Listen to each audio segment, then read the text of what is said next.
Be Better, episode 41. Back in the studio.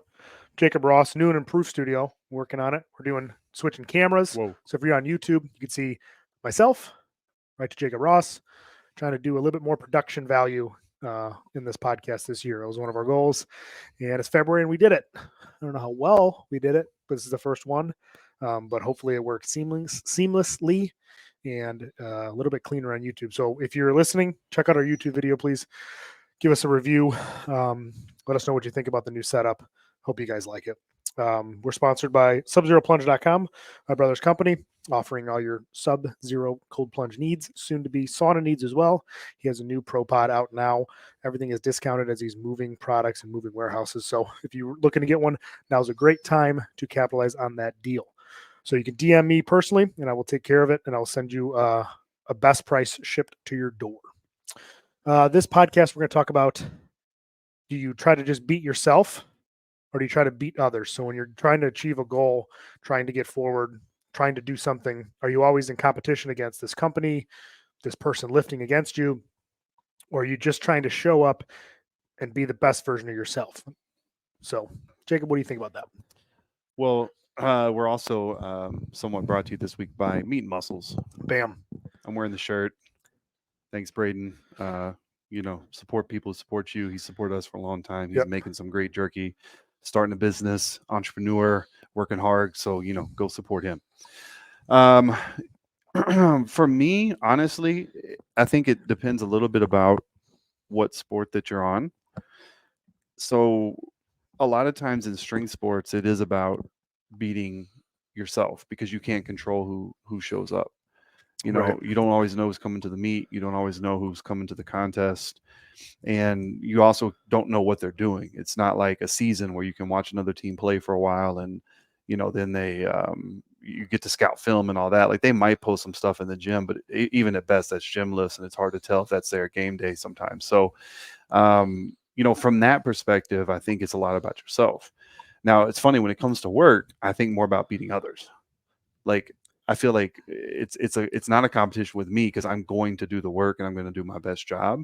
And like, I want to beat other people, and not in like a negative way, you know what I mean? But like even people that I work with, I want to be competitive with them. And if the job is to, build, hospitals in the next 10 years, I want to build more than anybody else. If the job is to get the team to the Olympics, I want to get the team to the Olympics more than somebody else. And whatever it is, in that context, it motivates me, I think, to think about how can I beat others. And I think that's where you get value as well.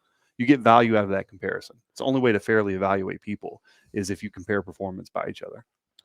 Yeah. I mean, obviously with team sports, like you said, you're doing the Olympics training in the summer, or not the training, I guess the training a little bit, and where is it? Japan? Where's the Olympics this year? France. Same thing. Yeah. Very close. Very close. Yeah, you're going to train people to beat others, but like when it comes to personal stuff, like I was talking about the meet I have coming up in March, and it was like, well, are you going to weigh in heavier this time? What if someone else weighs in that's better than you or stronger than? I'm like, I don't look at the roster. I don't care who shows up. I've never been the power lifter that shows up like I have to get first. Like it's like I have to, not even I have to. These are the goals for my numbers. I want to squat this, bench this, deadlift this. If I hit those and I have a great day, I get last place. I'll be the happiest guy in the world. I'd rather have that beating myself than hit terrible lifts, maybe just get my openers, but I beat everybody else. It would not feel that good. Like I'd feel unfulfilled knowing that I left a lot on the table. So that's like, in that case, I'd never care who shows up to these meets. It's always, can I do better than I did before? Or can I do the best I am this go around on this day when I show up? But yeah, even at work, like just working with others, it's like, you want to be better than the guy next to you. Like obviously we work a lot together in the air and stuff, but you want to be one of the best linemen you could be, in my opinion. And sometimes that is beating others or knowing more than others. It's obviously a more shared environment, but sometimes in your head, you like, if you want to be the best, you got to do the most work, get your hands on the most things. And then like in business, I want to be the best training business there is. Compare it to other big businesses for goals and striving to be better than them. Hence be better. But I think it's just all individual on if it's just you going up to to show up to a stage, like a bodybuilding stage, like Jacob is here in 8 weeks. Yeah, 9, 8.5, 8, 9, 9 something like that. weeks. It's, he's going to show up with the best version of himself. If that puts him dead last, whatever. In my opinion, it's better that he shows up the best version, places whatever, than the worst version, but everybody showed up worse than him. Like, it's the competition is what it is. You never know who's going to be there on game day or show day. Yeah, and I think it's possible to be competitive without being confrontational or condescending. Like when you work with other people, you can be friends with them, you can like them, you can even want them to succeed and do well as well. But you can still be competitive and say, like, whenever, everybody answers to somebody. So we all have a boss, every single person. It doesn't matter if you're self-employed, like your boss is your clients if you're self-employed, right? Yeah. Like when they need you, you got to be there. I mean, that's just the way it works. If you're CEO of a company, your boss is your board. I mean, everybody has a boss. President's boss is the people who vote him in. They'll just vote you out if they don't like you. So everybody has a boss. And you, when it comes time to that evaluation process, when they're trying to determine your worth, and that's how we get paid, right? Like, what is Tom's work worth? You want them to be evaluating you higher than everyone else. It doesn't wish ill will. You don't want like someone else to mess up so you can do better. You just want to do better. So when they sit back and look, they're like, oh, wow, like what Tom is doing for us is, above and beyond, and it's above average compared to everyone else. And then that really puts, again, a tangible value on it, which is so important in work. You get like, unfortunately, the real world is not like, rainbows and unicorn farts. Like, it's actual, it's actual like evaluation and measurement, and you have to have results in your job, and you want to be able to point and say, oh yeah, Tom or Jacob, when I look at them, they're doing X, Y, or Z really well, across the board, they're doing this better than most people. Their potential for growth, I think, is here. And then that makes them invest more resources in you, so you can ultimately cultivate more resources for them and yourself. Yeah, you about summed it up there, buddy. That was a good tangent you just went on. Unicorn farts. Unicorn farts. That's what really just took it home for me, dude. Huck Finn's next pre-workout.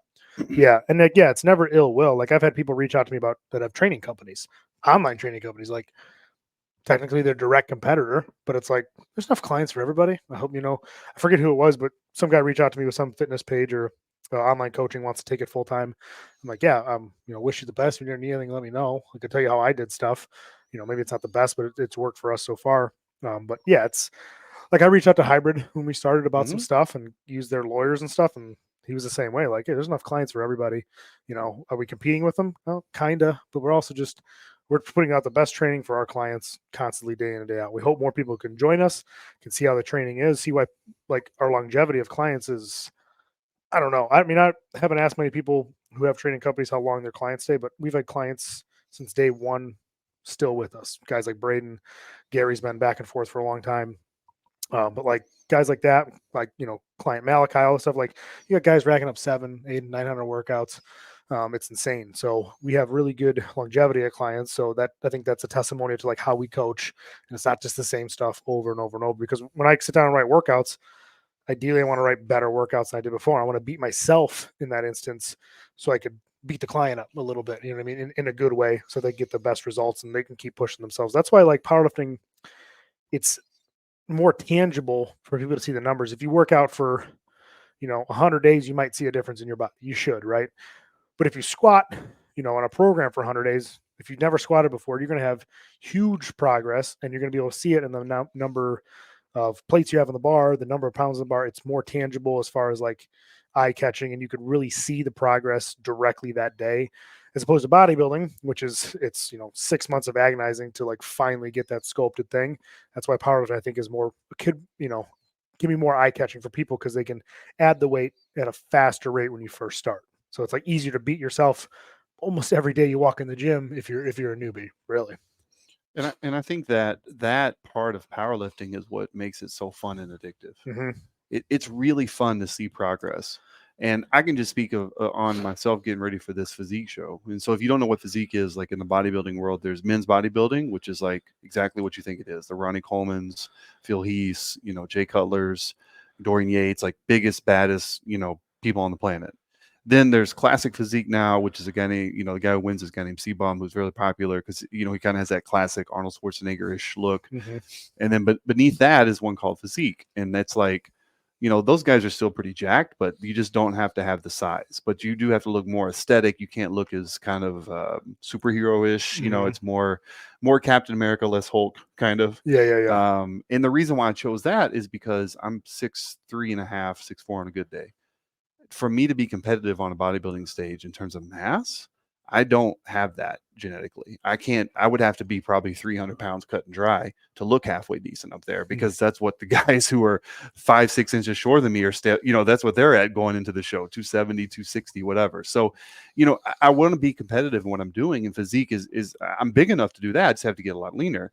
The point being is, in this particular instance, even though I'm pretty well trained, it took a snowball effect of about 4 or 5 weeks for me to really see progress that's addicting. Like, I saw progress week to week in terms of, like, as I started dieting and doing more cardio, but it took about 4 or 5 weeks to really see progress, like week to week, where you're like, oh wow, things are changing quickly. And in powerlifting, it happens so much faster than that. I mean, because like you said, especially if you're a newbie, you squat week 1, week 2, you're going to be stronger just because your form is better, because you're nervous. Even if the strength isn't more. Right. Like, your form's better. Your strength might not change at all, but you're more efficient. You know how to squat, makes things a lot easier. 100%. And like when when I was in biomechanics in college, we talk about that. There's muscular adaptation, and then there's neuromuscular adaptation. Neuromuscular adaptation can happen in a 24, 48, 72 hour period. Muscular adaptation, you can recover in that time, but it's going to be a lot slower than the nervous system side. And so, especially when you're newer to a movement, you just become more and more efficient. And then the muscular change kind of happens, and before you know it, you put 100 pounds on your squat in a year. That's really exciting. I think that too is we become addicted to that serotonin drop, and that's where it becomes tricky in life to say, okay, I'm not motivated now because I'm not seeing that kind of crazy gains because I've been doing it for a while. So how do I stay disciplined when I'm not seeing that? Yeah, that's the question I have for you. What's the question? How do I stay disciplined when I've got addicted now to a year or two of success? And it could be powerlifting, it could be in your job, whatever the case may be. As you move up, it gets harder. It doesn't matter what it is. So if you in life, when you get that serotonin dump of, man, I'm putting weight on the bar, man, I'm getting better, blah, blah, blah, blah, my job, I'm kicking ass, I'm taking names. Well, then you get promoted, instead of going in the open or in the rookie meet, now you're in the men's open, 220 class, and you're like, oh my gosh, like, at your job, you get promoted to be a manager or something, and now you're around guys who've been doing it 10, 15, 20 years. Like, oh my gosh.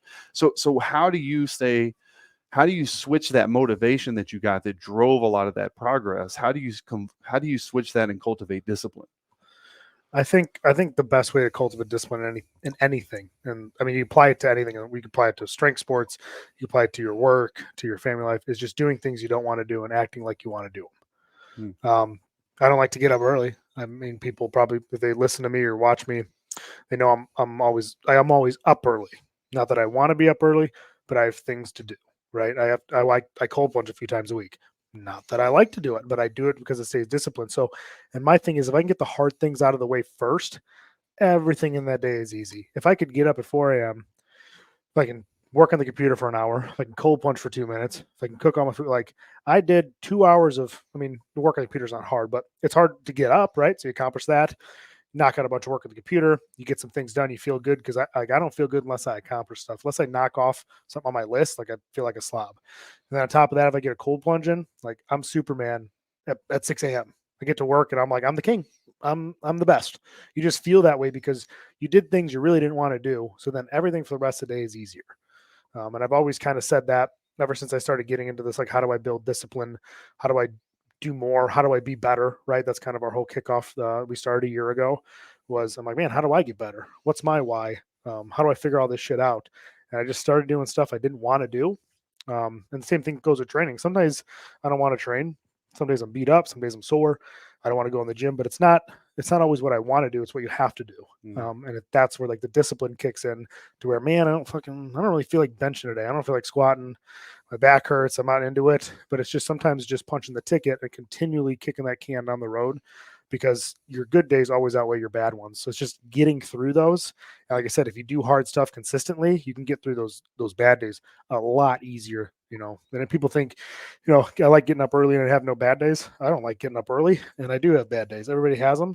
It's just getting through them is a lot easier when you're better at being disciplined. Yeah. It's really comes back, like you said, to setting the expectation.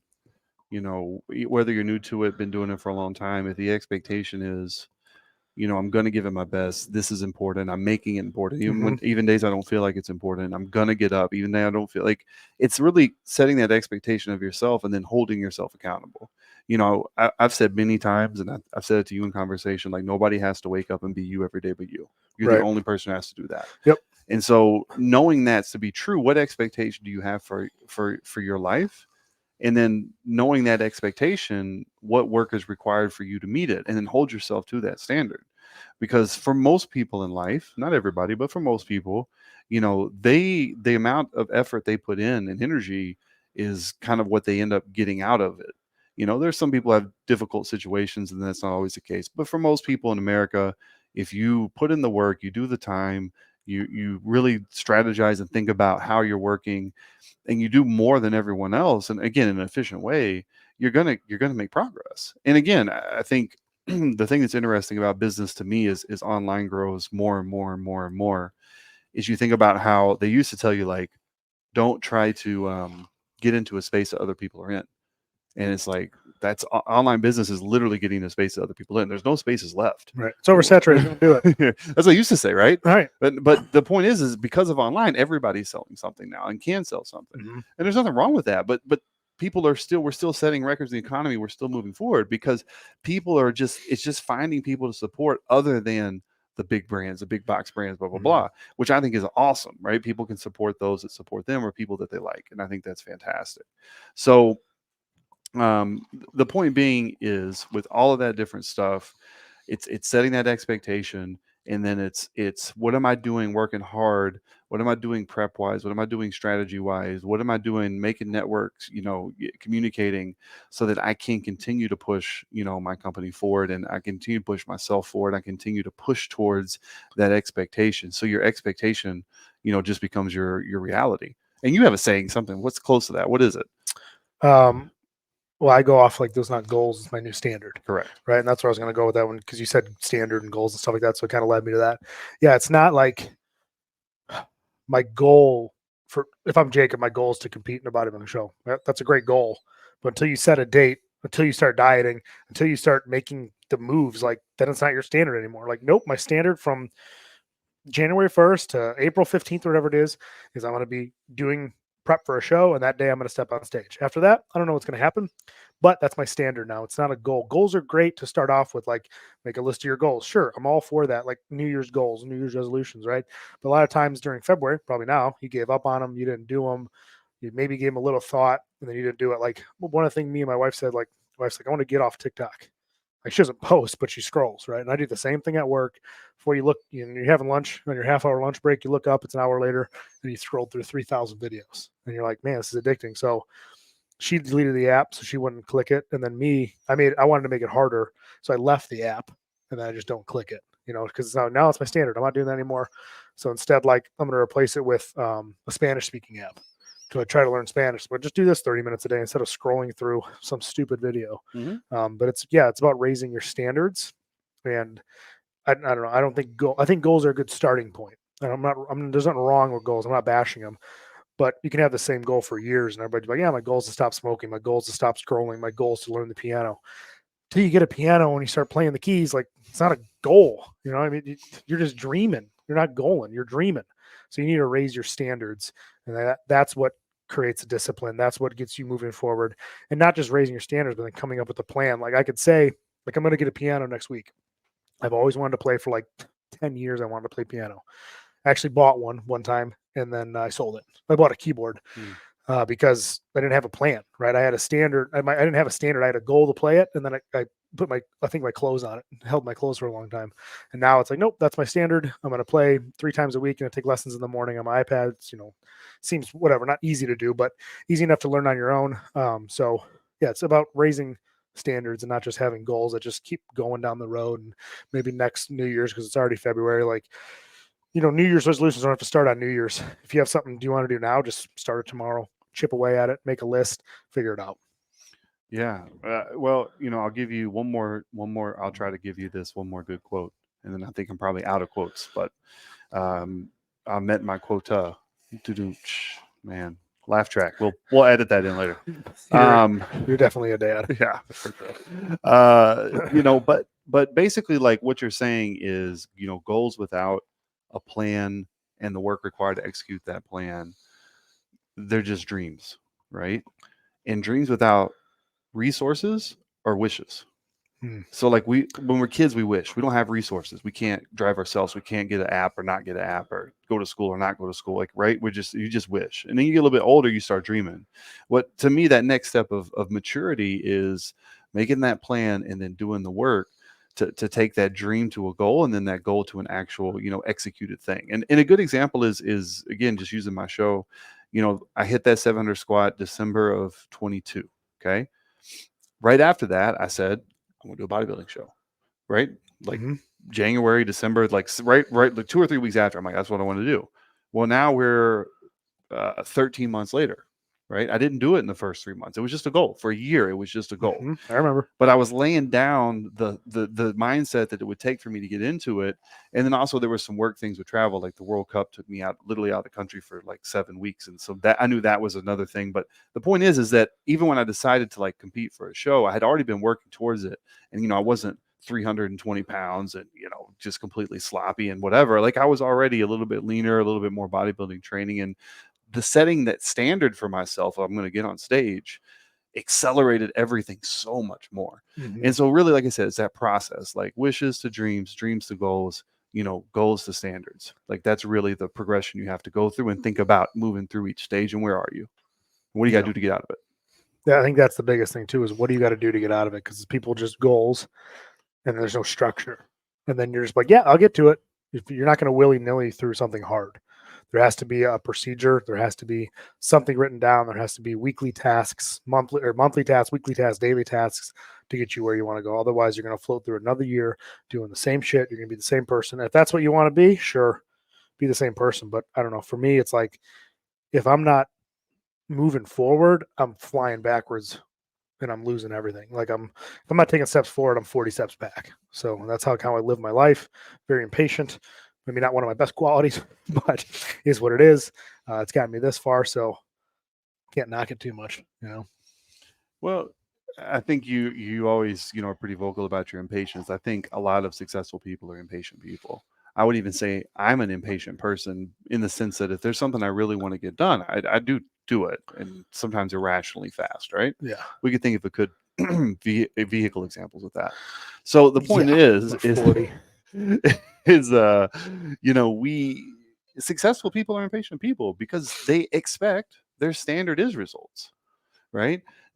Obviously you don't want to turn into a jerkwad, and your standard is like, you're back in dreamland, wishland again, because your standard's too ridiculous. But that idea of expecting that it's done and will be done, that's a successful mentality. Arnold talks about all the time when he used to step on stage. He didn't step on stage saying, I hope I get 6. He stepped on stage saying, everyone's going to have to beat me because I'm winning this thing. And that was even when he was younger, because he's like, what good does it do me just to go on stage and assume I'm going to be 6? Like it's not what I'm working towards. And even when he won Mr. Austria, Mr. Europe, he's like, I'm not done. I want to be the best in the world. He wasn't like, oh, good for me.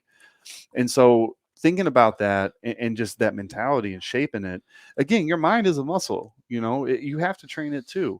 There's, just like in the gym, that you have good days, you have bad days, you have days where you don't do as much as you should. But if you can keep directing your mind towards that ultimate, vision, right, towards that ultimate thing, then I think that everything else goes faster, especially, again, when you start raising your standards. You start raising your standards. You start raising your standards.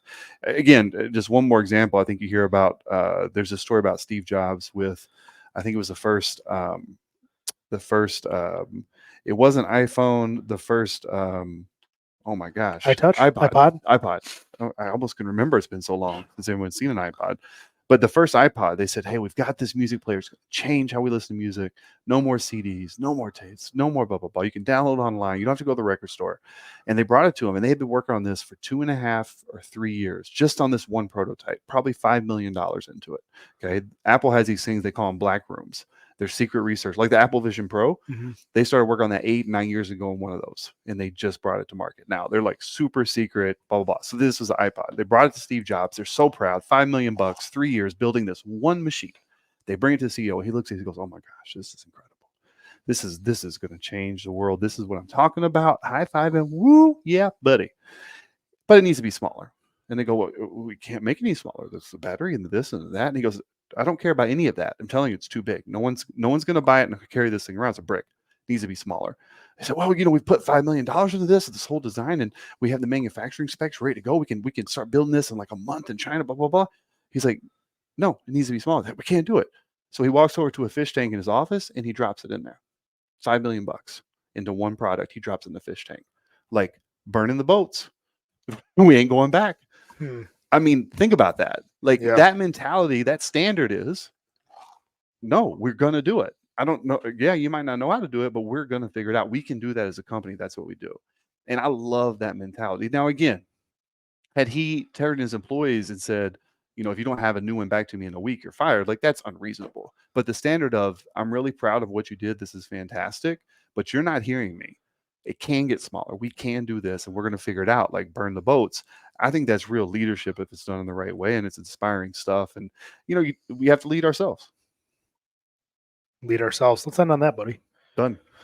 Be Better, episode 41. For all your training and nutrition needs, BeBetterOfficial.com. Check out our templates, custom programming, and nutrition with Nikki. If you're new to the training, listen to us, but don't train with us.